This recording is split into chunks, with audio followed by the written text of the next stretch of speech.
Setelah mencabut pembatasan sosial berskala besar atau PSBB dan menggantinya dengan penegakan disiplin protokol kesehatan, pemerintah Kota Palembang kembali mengatur jam kerja ASN. Hampir 3 bulan ini ASN Pemkot Palembang bekerja dari rumah seiring dengan penerapan PSBB. Seiring dengan kondisi saat ini, Wali Kota Palembang mengeluarkan surat edaran bagi ASN di jajaran Pemkot Palembang tentang penyesuaian sistem kerja pegawai dalam upaya pencegahan penyebaran COVID-19. Salah satu isi surat edaran tersebut yakni Kepala Perangkat Daerah mengatur kerja ASN yang bekerja di kantor dengan jumlah 50% dan di rumah 50%.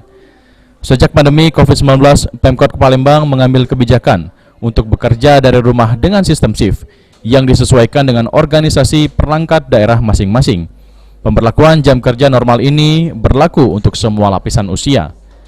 Hal ini mengacu pada aturan pusat, termasuk untuk di Pemkot Palembang semuanya bekerja normal dan berlaku pula untuk pegawai BUMD. ASN masuk kerja Senin hingga Jumat pukul 7.30 pagi dan pulang pukul 16 atau 4 sore. Sementara untuk kegiatan apel pagi ditiadakan. Pegawai yang melakukan pekerjaan di kantor dan di rumah wajib untuk melaporkan hasil pekerjaannya kepada atasan setiap hari.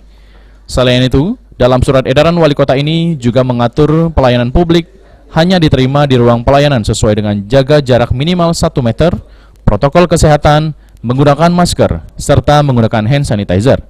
Surat edaran wali kota ini berlaku sejak 19 Juni 2020.